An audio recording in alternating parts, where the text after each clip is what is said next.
in terms of business. And I'm now joined by Steve Biko, an analyst, to just speak his mind on the recent developments in the country.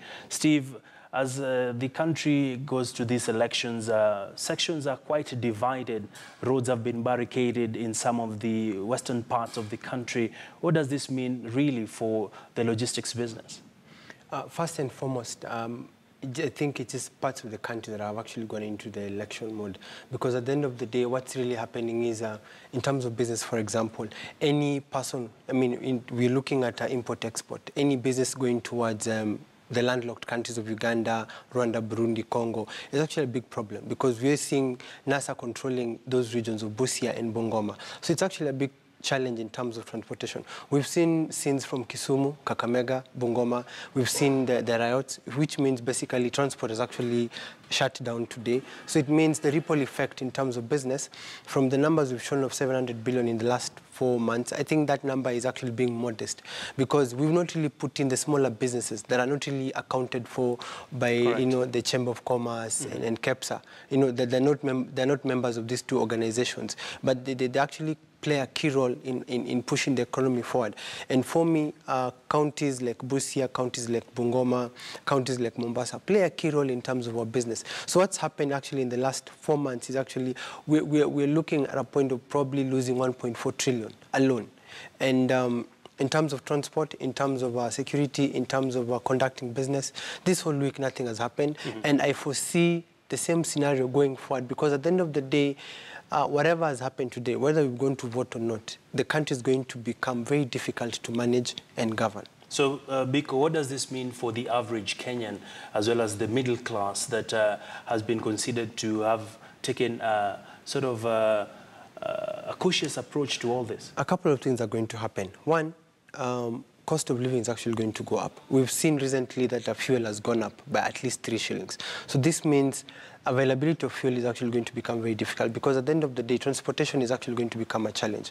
Two, the basic commodities, milk, sugar, bread, paraffin, greens, groceries are going to become a challenge. Retail is going to be impacted, because now transportation is actually going to become a challenge.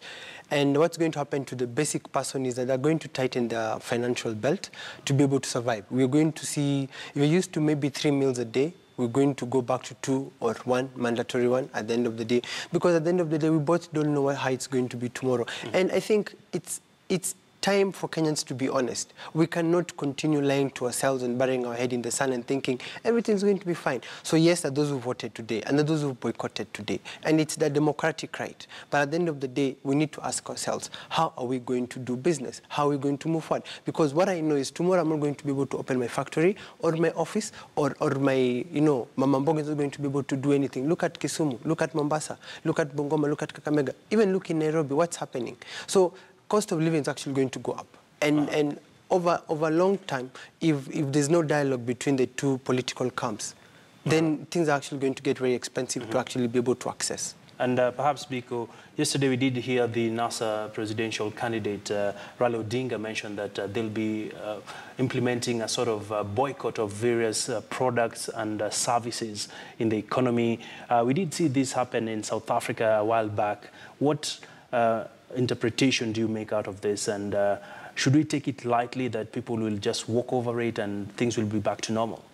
I think first and foremost, the statement by the national leader is quite unfortunate, because one, when Raila speaks, people listen. So the ripple effect of his statement is actually going to be very dire in the coming days.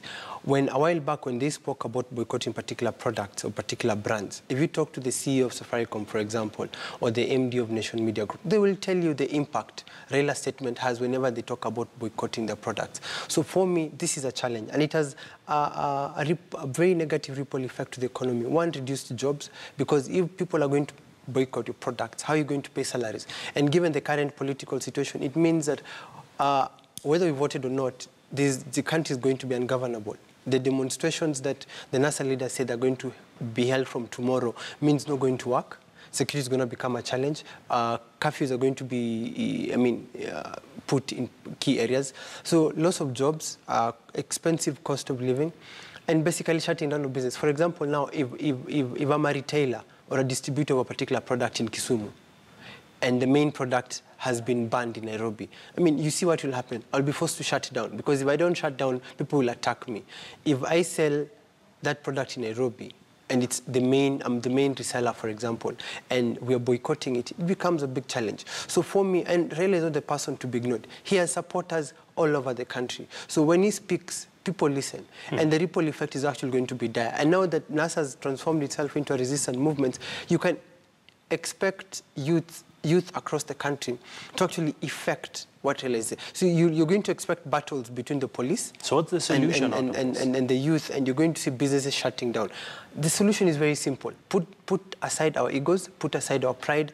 Let NASA leader Raila and Jubilee leader Uhuru sit down and dialogue. And dialogue doesn't mean nusumkate government. Dialogue means let us have better electoral reforms whereby the level playing ground is equal, and let us elect a leader who is legitimate by across the country.